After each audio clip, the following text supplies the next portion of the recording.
Olá pessoal, tudo bom com vocês? Hoje vamos falar de um dos principais temas de toda a história da humanidade. E para começar bem essa aula, o professor Fabião preparou um poema, ele vai recitar um poema para vocês. Acompanhe. Ó mar salgado, quanto do teu sal são lágrimas de Portugal. Por te cruzarmos, quantas mães choraram, quantos filhos em vão rezaram, quantas noivas ficaram por casar, para que fosse nosso, ó mar. Valeu a pena? Tudo vale a pena se a alma não é pequena. Quem passar além do bojador, tem que passar além da dor. Deus, ao mar, o perigo e o abismo deu, mas foi nele que espelhou o céu.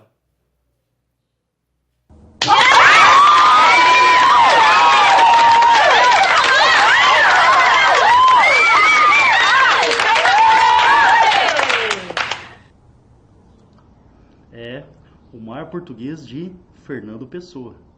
Hoje é dia de grandes navegações, a era das grandes descobertas. Vamos lá, pessoal? Bora!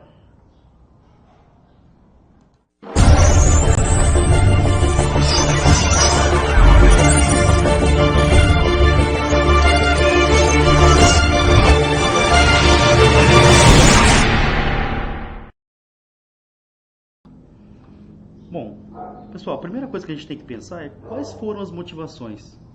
Quais foram os motivos que levaram os europeus a se lançarem no Atlântico, em embarcações de madeira movidas a vento, né? Por que essa grande aventura? Qual foi a motivação? O que eles buscavam, né, em outras regiões do planeta que nunca foram visitadas, nunca foram exploradas? Lembrando, essa é uma das maiores aventuras de toda a história da humanidade, a época aí das grandes descobertas. Vamos lá, então, vamos tentar entender esse processo. Bom, a primeira coisa, esse mapinha aqui, ele mostra rotas das navegações, tá? Então, de vez em quando aparece no vestibular, para você identificar a rota dos portugueses, ou as rotas dos portugueses, as rotas dos espanhóis, mais tarde dos ingleses, holandeses, franceses, tá? Então, é sempre muito bom ter no aparato de estudo de vocês o mapinha que mostra a rota, né, das grandes navegações e dos grandes descobrimentos, tá? Primeira dica de hoje, pensando já no vestibular. Bom, a próxima. Motivos. Agora para tudo. Normalmente o que cai no vestibular é isso. Ó. O que os europeus queriam afinal? Primeiro motivo da listinha: metais preciosos. Ouro, prata, as pedras preciosas também. A Europa, ela vivia uma escassez de metais preciosos. Então encontrar metais preciosos, né, daria muita força, muito poder econômico ao país. Então, um dos grandes motivos iniciais é a busca por metais preciosos. Mas era só isso? Lógico que não. Outro motivo importante: novas terras, ampliar o território, ampliar o império, conquistar novas áreas para retirar produtos, por exemplo, tropicais. Então, novas terras, conquistas de outros territórios. A expansão aí, uma questão religiosa, a expansão do catolicismo. Lembrando que Portugal e Espanha, dois reinos que permaneceram católicos, tá? Muito católicos, inclusive com grande influência da Igreja Católica. Então, esse período também é marcado pela expansão do catolicismo. Lembrando que na Europa, a Europa passa pela reforma protestante, ou vai passar pela reforma protestante, e a igreja vai buscar novos seguidores em outras áreas do planeta. Então entra na lista também a expansão do catolicismo, ok? Bom, comércio de escravos, que vai virar um grande negócio mais tarde. Então, quando os europeus eles começam a explorar a África, a costa africana, eles passam a realizar o comércio humano, o comércio de gente, a vender escravos, que vai se tornar um grande negócio aí durante o século XVI, XVII, entrando ali no século XVIII também. Tá? E no caso do Brasil, por exemplo, até o século XIX a gente teve escravidão. O tráfico no Brasil ele termina só na metade do século XIX, lembrando disso. Tá? Agora um ponto de atenção: as especiarias. O que era isso? Afinal, especiarias, que produtos eram esses? Eram produtos, vou mostrar um mapinha para vocês, tá? Ó, só um minutinho, daqui. Ó, a região da China, da Índia, do Japão, os europeus na época eles chamavam genericamente de Índias. Deixa eu tirar minha foto daqui. Eles chamavam, né, genericamente de Índias. As Índias, o que tinha nas Índias? Produtos que os europeus adoravam, que eram muito importantes. Por exemplo, alguns temperos: cravo, canela, pimenta do reino, gengibre, noz moscada, tá? Produtos, temperos que eram utilizados na Europa, por exemplo, conservar os alimentos numa época que você não tinha geladeira, para disfarçar ou para melhorar o gosto dos alimentos, por exemplo, preservar os alimentos num período que você não tinha geladeira. Produtos de luxo também, perfumes, os tapetes da Pérsia, a seda chinesa, a porcelana chinesa. Ou seja, esses produtos eles eram muito valorizados na Europa. Aí se você analisar aqui, essa era a rota inicial das especiarias. Elas partiam da China, por exemplo, ou da Índia, ou elas iam por terra, ou aqui pelo Mar Vermelho, por exemplo, né, pelo Índico e depois pelo Mar Vermelho, e entravam no Mediterrâneo. No Mediterrâneo, as cidades italianas, Gênova, Veneza, Florença, essas cidades elas dominavam esse comércio e acabavam cobrando o preço que queriam por essas mercadorias. Então, por exemplo, no caso de Portugal, quando as especiarias chegavam em Portugal, elas chegavam num preço altíssimo, um preço muito alto.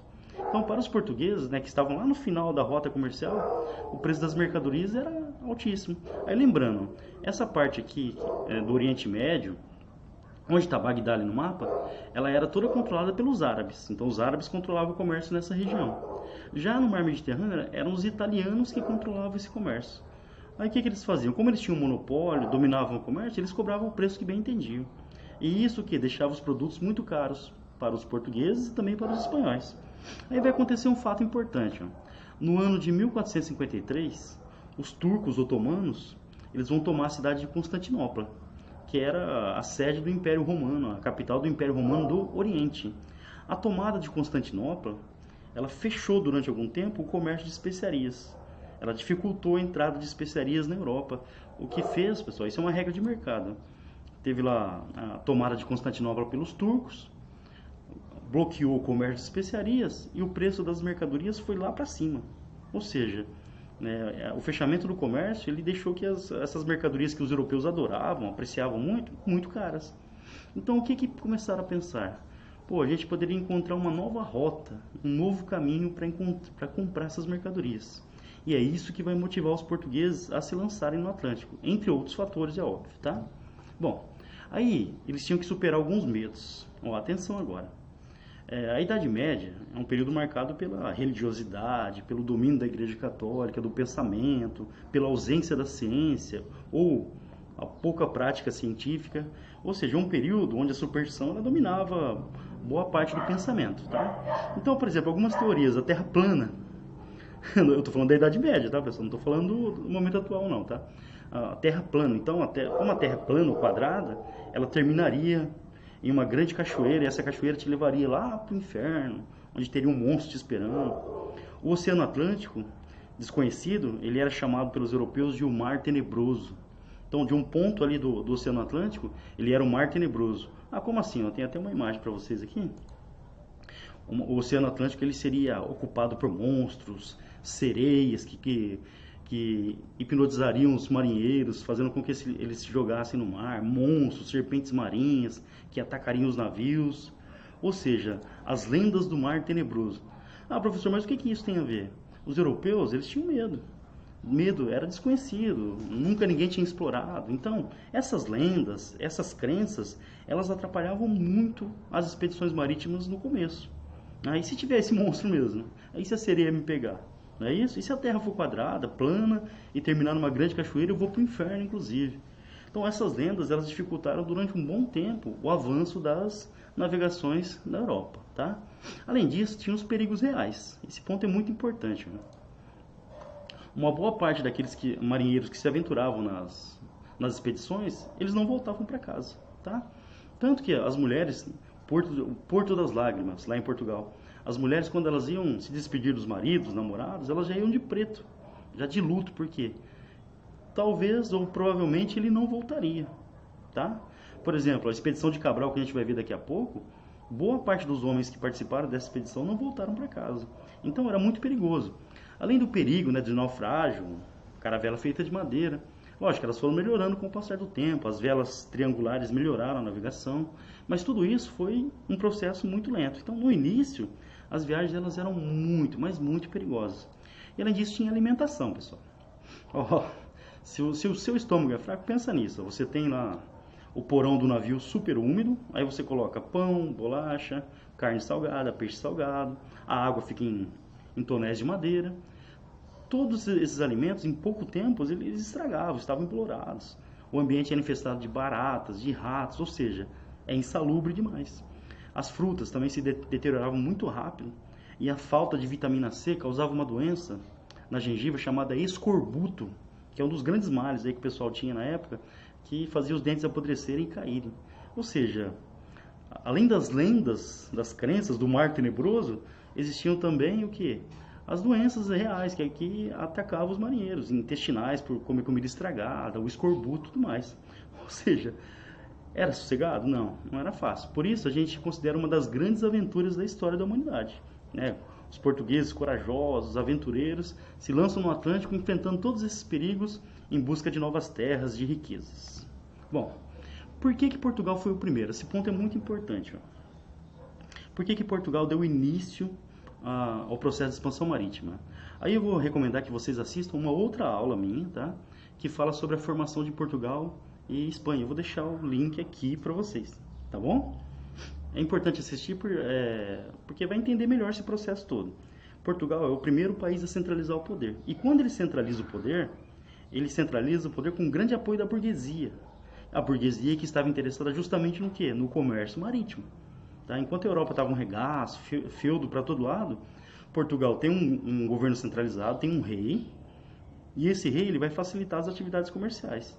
Então isso ajuda a explicar bastante mesmo o pioneirismo português. Portugal é o primeiro país nesse processo.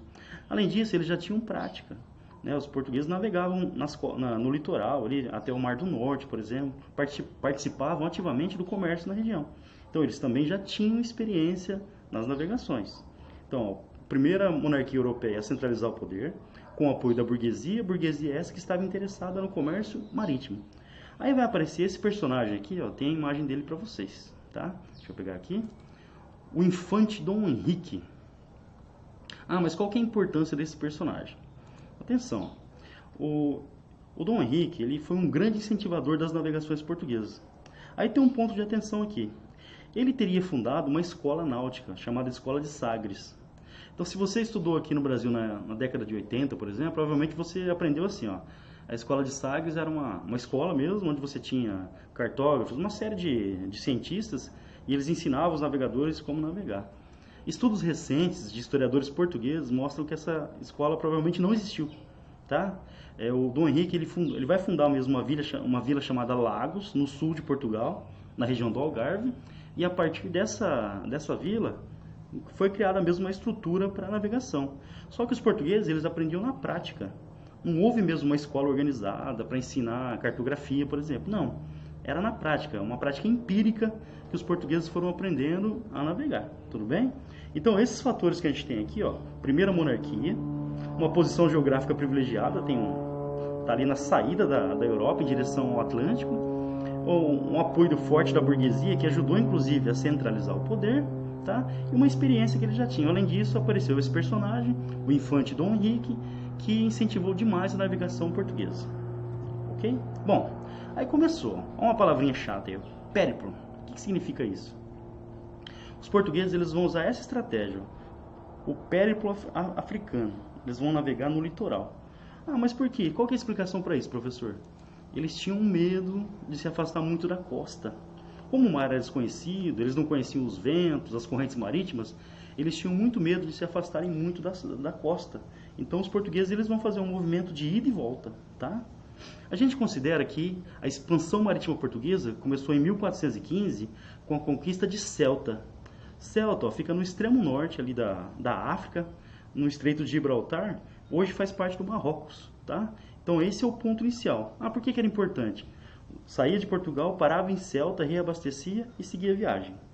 Outra descoberta importante aconteceu aí, ó, 9 anos depois, 1434. O navegador português Gil Eanes, ele vai passar pelo Cabo Bojador. Deixa eu mostrar no mapinha para vocês. Ó, a setinha está apontando aqui. Ficaria ali mais ou menos o Cabo Bojador. Bom, mas qual que é a importância do Cabo Bojador? O que ele tem de mais? Para os portugueses, o Cabo Bojador seria o início do Mar Tenebroso. Ai, meu Deus, vou encontrar monstros, sereias. Então, quando o Gil Eanes ele conseguiu passar pelo Cabo Bojador, o que ele descobriu? Que ao invés de monstros, sereias, serpentes, o fim do mundo, ele encontrou até um oceano calmo, fácil de ser navegado, tá? Então essa descoberta do Gil Eanes foi importante porque quebrou um pouco aquele paradigma do mar tenebroso. E ele segue, pessoal, em 1444 ele vai levar a primeira carga, vou chamar de carga, tá? Ele vai levar a primeira carga de escravos para Portugal, 200 africanos, o que vai dar muito lucro. E dando muito lucro, vai incentivar demais a navegação portuguesa.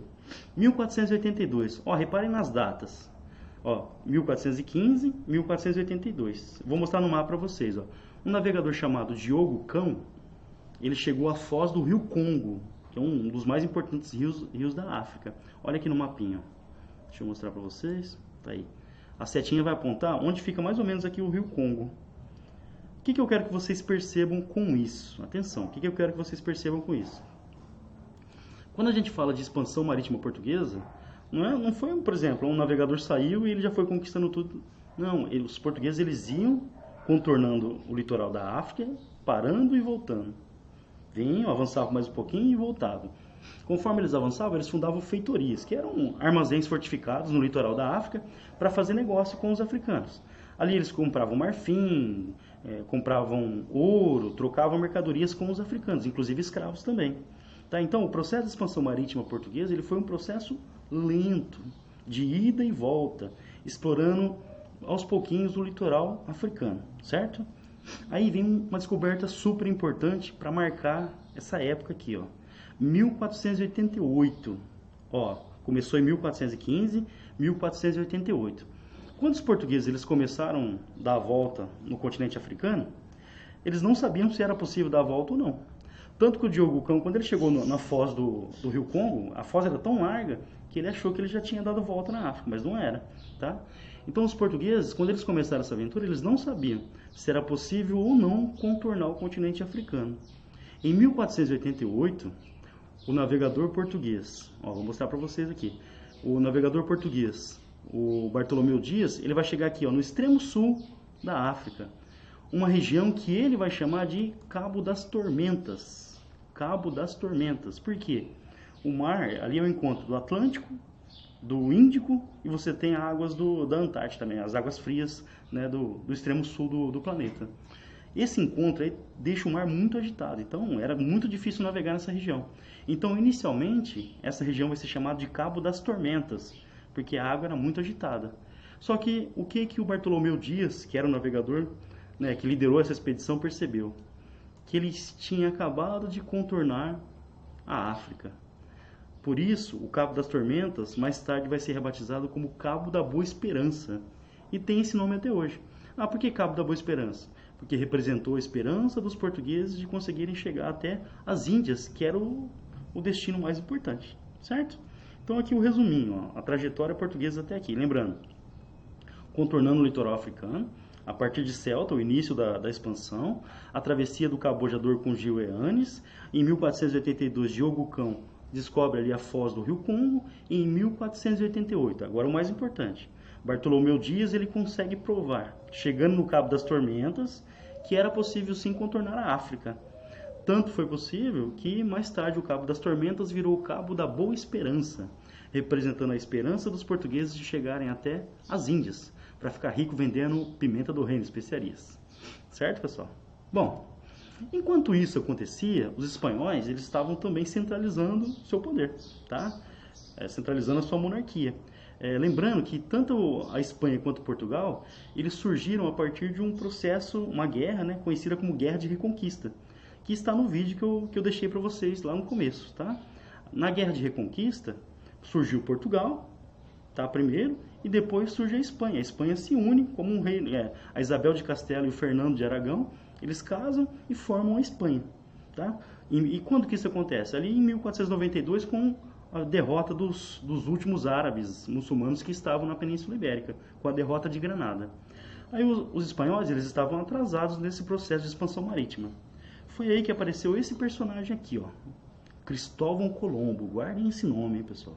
Vou até mostrar a imagem dele. Deixa eu ver se eu pus aqui. Aqui. Bom, vamos conhecer um pouquinho da história dele, tá? Bom, Cristóvão Colombo ele era filho de italiano, tá? O pai dele tinha uma fábrica de tecidos e foi à falência, tá? Como o pai foi à falência, ele teve que buscar uma outra atividade.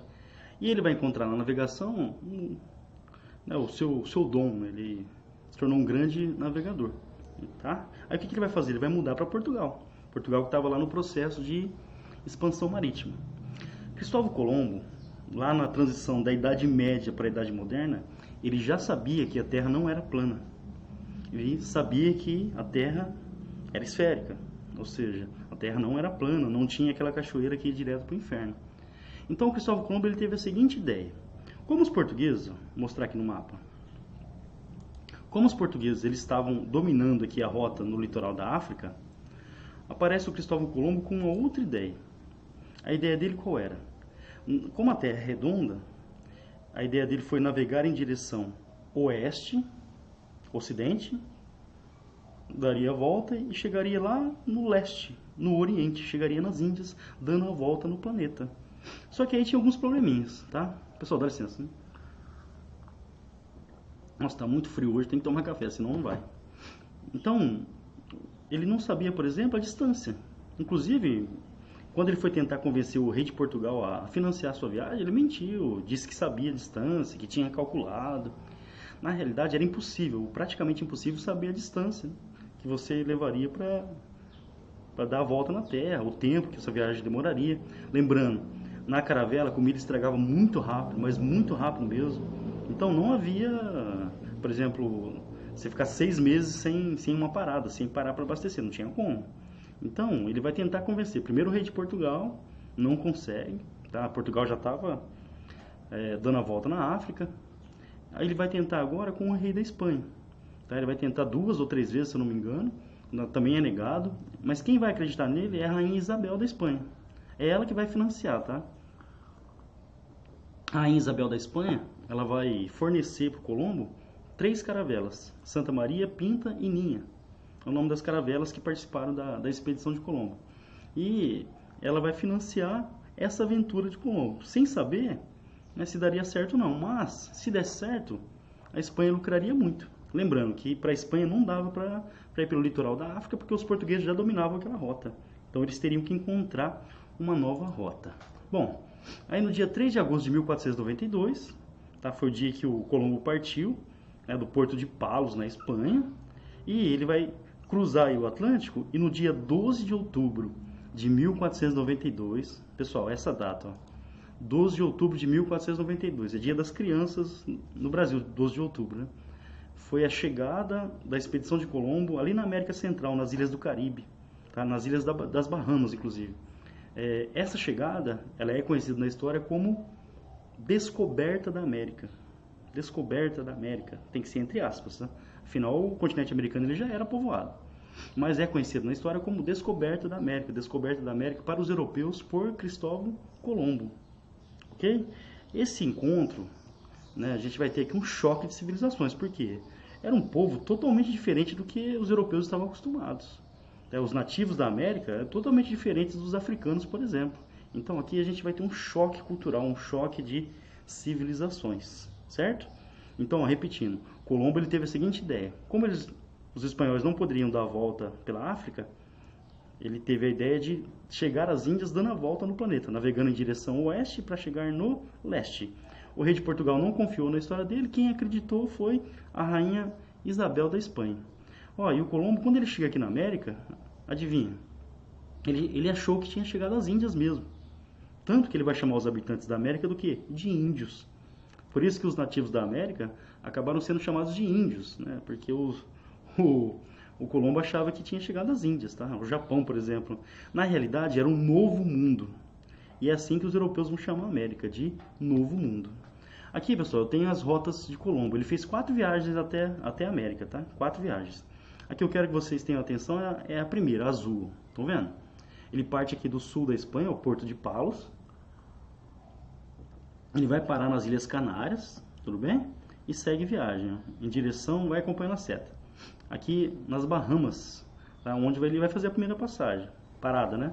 Aí ele vai passar por Cuba também, por Santo Domingo, onde fica o Haiti também. Essa é a primeira passagem. Lembrando que ele volta outras 3 vezes. E ele morreu acreditando que tinha descoberto as Índias, um novo caminho para as Índias. Na realidade, era um novo continente, ele não conseguiu chegar até as Índias, certo? Aí eu separei para vocês, achei interessante, por isso que eu separei, ó, trechos do Diário de Colombo, né? Ele relatando a descoberta. Aí, aqui em negrito, ó, pode ser que esta seja minha última anotação, que eles joguem o diário de bordo na água. Talvez eles o esqueçam, e um dia a rainha saberá que eu não era um fantasista. Quer dizer, ele estava certo, ele achou as Índias. Um sonhador fora da realidade. Eu vi uma luz, como se alguém movimentasse uma tocha. Isso aí foi no dia 11, ele escreveu pelo menos que tinha visto um nativo com uma tocha, tá? E ele escreveu outro trecho, olha só.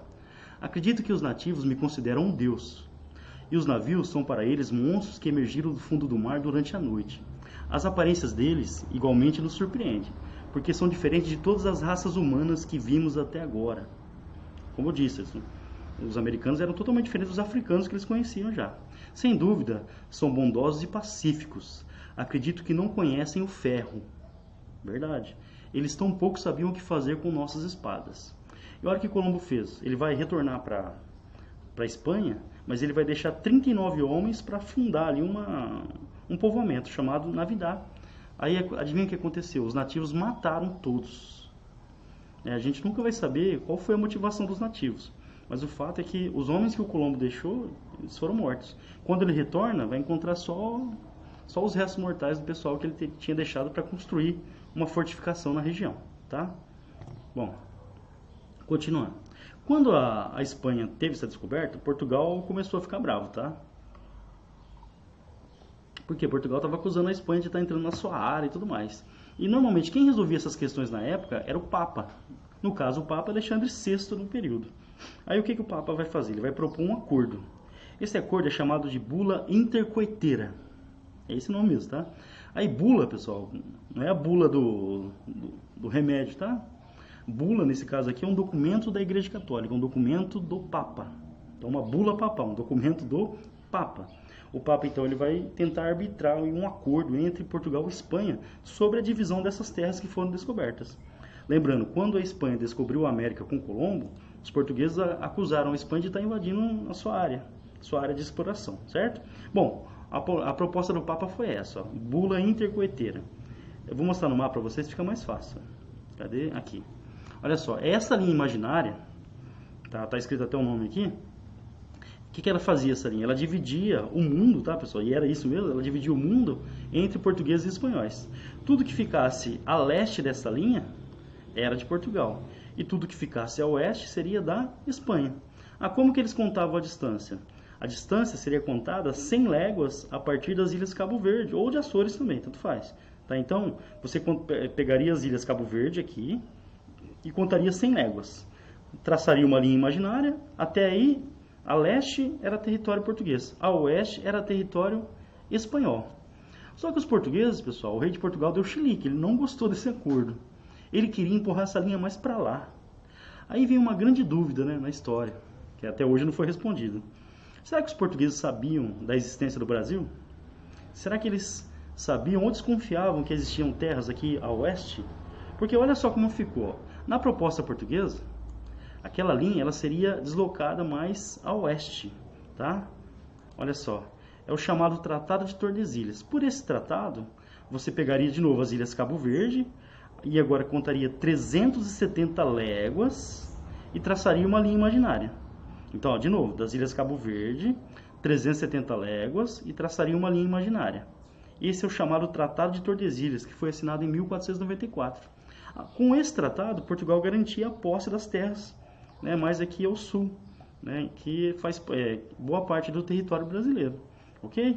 Então, será que os portugueses desconfiavam da existência de terras? Deixei aqui para vocês, tá, pessoal? Se quiserem parar o vídeo depois para ter os dois tratados aqui. A primeira bula intercoeteira, 100 léguas a partir das Ilhas Cabo Verde. Os portugueses não gostaram, eles queriam empurrar a linha mais para lá, mais a oeste. E conseguiram, através do Tratado de Tordesilhas. Contava 370 léguas a oeste das Ilhas Cabo Verde e todas as terras que existissem ali seriam ou pertenceriam a Portugal. Dá 2.500 quilômetros, tá, pessoal? Uma extensão bastante grande, certo? Bom, Lembra que a expedição portuguesa tinha parado lá no Cabo das Tormentas, com Bartolomeu Dias? Vamos ver no mapa de novo? Olha lá. Então, os portugueses tinham chegado até aqui, no Cabo das Tormentas. Mas o objetivo era as Índias. E quem vai conseguir essa façanha é um cara chamado Vasco da Gama. Cadê a imagem dele? Tá aqui. Aqui o Vasco. Esse personagem aqui. Ô, professor, tem um time aqui no Brasil que tem esse nome. Ó, se vocês já repararam, no uniforme do Vasco da Gama lá do Rio de Janeiro tem uma caravelinha. Então o nome do time é em homenagem a esse personagem mesmo, tá bom? Vasco da Gama. Bom, o Vasco da Gama ele vai sair da Espanha, ou de Portugal, perdão, no dia 8 de julho de 1497, com 3 naus. Nau é a caravela maior, e uma naveta, que é uma caravela menor. As 3 naus, né, transportavam os marinheiros, e a naveta transportava mantimentos, alimentos, água, suprimentos da viagem, certo? Bom, eles vão viajar 20 mil quilômetros e vão chegar lá nas Índias no dia 17 de maio de 1498. Ok, ó, saiu em julho e chegou em maio de 1498. Nossa, demorou pra caramba, tá, pessoal? Então, mas sem muitos percalços aí no caminho, tá? Inclusive conseguiram apoio, né, na parte leste da África de um piloto, né? Eles contrataram um piloto para conduzi-los até a Índia. Quando eles chegaram lá, não foram muito bem recebidos. Chegaram em Calicut, que era a cidade mais importante na época, na Índia, e eles não foram bem recebidos. Por quê? Os comerciantes árabes começaram a causar intrigas. Por que será? Lembra que os árabes eles controlavam o comércio territorial lá das especiarias? Se os portugueses encontrassem uma nova rota, uma rota marítima, o transporte pelo mar mais barato, mais eficiente, ia prejudicar demais o comércio dos árabes. Então os árabes eles não queriam que os indianos fizessem comércio com os portugueses. Só que mesmo assim, o Vasco da Gama foi muito habilidoso, ele negociou bem e conseguiu encher as 3 caravelas de mercadorias, ok? Aí ele volta para Portugal, vai chegar em Portugal em agosto de 1499, ou seja, a viagem demorou aí 2 anos. Só que deu tanto lucro, estima-se que o lucro da viagem de Vasco da Gama chegou a 6.000%. 6.000%. Não é 100%, pessoal, 6.000% foi o lucro. É só para a gente ter uma ideia de como as especiarias elas eram caras e valorizadas nesse período. Tá? Então a viagem de Vasco da Gama ela foi um sucesso. Isso deixou o rei de Portugal animadão. Né? Aí o que ele vai fazer? Agora, pessoal, tem tudo a ver com a nossa história. Hein? O rei de Portugal ele vai organizar a maior frota até então. Essa frota ela vai ser chefiada por Pedro Álvares Cabral. Tá aqui a imagem dele também.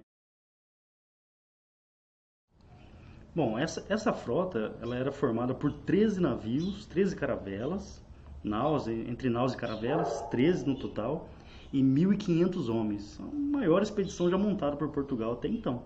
Tá, pessoal? Para a época, muita gente mesmo. Qual que era o objetivo dessa expedição? Chegar às Índias e dominar uma área na região para estabelecer o comércio regular de especiarias. Então, saindo de Portugal, fazendo a rota da África, chegando até as Índias e comercializando. Lembrando que os portugueses eles não foram muito bem recebidos pelos indianos. Então, o objetivo era conquistar uma área e estabelecer um comércio regular nas Índias. Afinal, deu muito lucro, tá? Bom, a esquadra chefiada por Pedro Álvares Cabral, ela parte, né, do porto lá de Lisboa no dia 9 de março de 1500. Está ali a data para vocês. Bom, partiu. Já em alguns dias depois da partida já pegaram uma grande tormenta e uma das caravelas já afundou, ok? Essa tormenta, ou as tormentas que eles encontraram, acabaram empurrando a expedição muito a oeste, tá? Pelo menos é assim que a gente entende essa história, tá? E muito a oeste, eles acabaram se aproximando de um novo território, tá?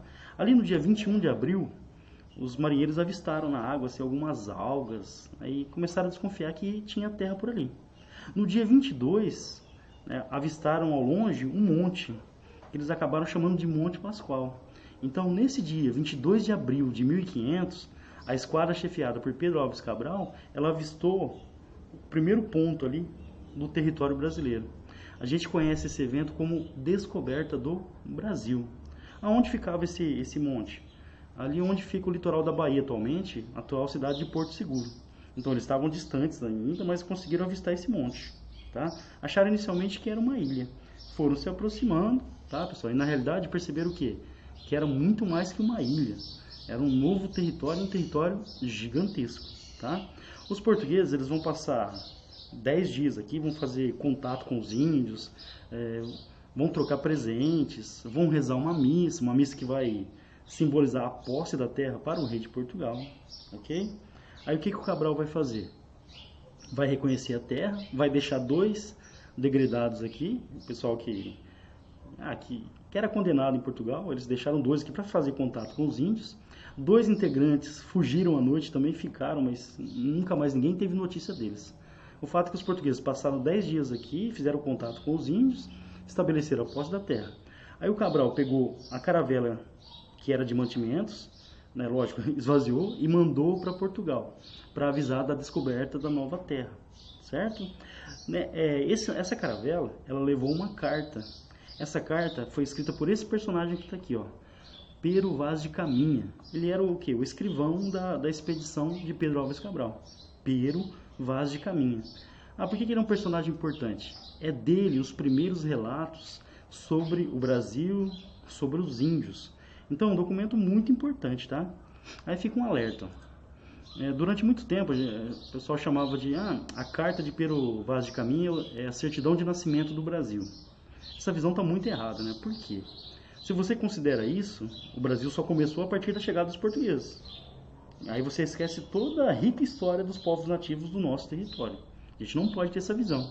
Quem estudou na década de 80, por exemplo, o livro de história do Brasil começava lá, no descobrimento do Brasil. Aí você ignora todo o passado nativo do nosso território. Aí não dá, né? Bom, essa carta, por que a importância dela? Eu separei alguns trechos para vocês, tá bom? A gente vai ler juntos aqui alguns trechos da carta de Pero Vaz de Caminha. Olha só. Bom, esse trecho. A pele deles é parda, um pouco avermelhada. Tem rosto e nariz bem feitos. Andam nus, sem cobertura alguma. Nem se preocupam em cobrir ou deixar de cobrir suas vergonhas, mais do que preocupariam em mostrar o rosto. Ou seja, para eles era natural. E a esse respeito são bastante inocentes. Ambos traziam o lábio inferior furado e metido nele um osso verdadeiro, de comprimento de uma mão travessa e da grossura de um fuso de algodão, fino na ponta como um furador. Os cabelos deles são lisos e os usavam cortados e raspados até acima das orelhas, e um deles trazia como uma cabeleira feita de penas amarelas que cobria toda a cabeça até a nuca. Esse é um dos trechos aí onde o Pero Vaz de Caminha ele faz uma descrição aí do nativo, né, do nativo brasileiro. Tá? Então chama atenção ele analisando a cor da pele, o jeito que eles cortavam os cabelos. Tá? Aí a gente tem aqui, ó, a próxima. Esse trecho, tá, pessoal? Eu vou até deixar para vocês printarem se quiserem, porque cai muito no vestibular, tá? Então eu separei aqui os 2 que mais caem, tá? Que tem uma visão econômica e religiosa também. O início ali, ó, vou resumir para vocês, tá? O Pero Vaz de Caminha falando dos nativos. Eles não lavram nem criam, nem aqui boi, vaca ou outro animal que esteja acostumado a viver do homem. Ou seja, ele já teve a impressão que eles não praticavam agricultura nem domesticavam os animais. Aí no segundo trecho, no segundo tópico, eles não encontraram, ó, não há ouro nem prata, nem coisa alguma de metal ou ferro, nem conseguiram achar, tá? E ele termina falando assim, ó, que a principal missão do rei de Portugal aqui deveria ser salvar essa gente, né? Porque na visão de Pero Vaz de Caminha eles não teriam crença nenhuma, então deveria trazer o catolicismo, o cristianismo para cá, para salvar as almas desses povos selvagens aqui da América. Tá? Isso então vai dar uma noção econômica aí do que os portugueses vão fazer. Primeiro, eles queriam os metais preciosos e tem esse projeto aí de evangelização. Ele fala da terra também. A terra é de muitos bons ares, né? Parecido inclusive com o clima de Portugal. E a terra é tão boa e tem tanta água que tudo que os portugueses quiserem produzir aqui, eles conseguiriam, devido às águas e à boa terra. Então essa foi a mensagem que chegou para o rei de Portugal em relação ao território brasileiro. Bom, Cabral passou aqui os 10 dias aqui no nosso paraíso, né, pessoal? Lembrando que primeiro até Ilha de Veracruz, o Cabral batizou, depois o rei de Portugal é Terra de Santa Cruz e só mais tarde Brasil, tá, devido à nossa madeira.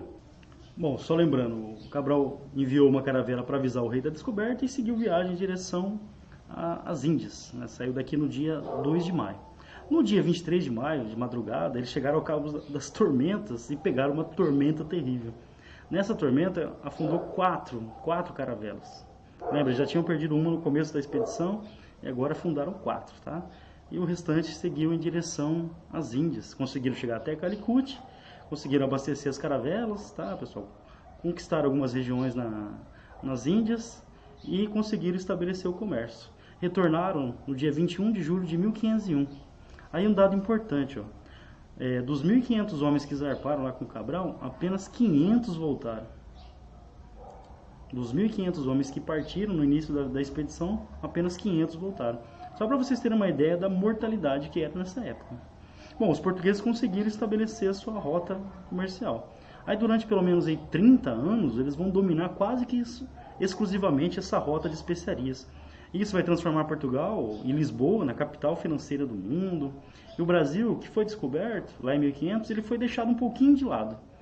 Portugal só vai dar atenção ao Brasil depois, quando o comércio de especiarias começar a entrar em decadência. Mas inicialmente Portugal ganhou muito, mas muito dinheiro vendendo pimenta do reino na Europa, certo?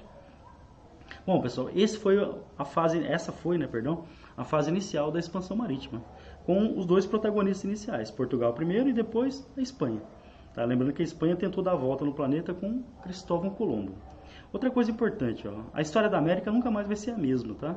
A gente vai ter agora um dos maiores genocídios de toda a história. O domínio dos europeus sobre a América é marcado pela escravidão e pelo massacre dos povos nativos. Todos eles, portugueses, espanhóis e ingleses, lá no norte, eles massacraram os povos nativos, sem exceção, tá bom? E é muito importante que a gente tenha uma visão crítica em relação a esse processo, tá? Foi um processo de aculturação, a cultura foi eliminada, muitas línguas se perderam, inclusive no nosso país, certo? A evangelização, né, a implantação do catolicismo à força para os povos nativos, tá? Então tudo isso faz parte desse processo. Lembrando que a América agora, para os europeus, é o novo mundo. E eles são o velho mundo. Beleza? Bom, pessoal, é isso. Essa é a história das grandes navegações, das grandes descobertas, tá? Espero que tenham gostado da minha interpretação lá do poema Mar Português, tá? Eu sei que foi um grande mico.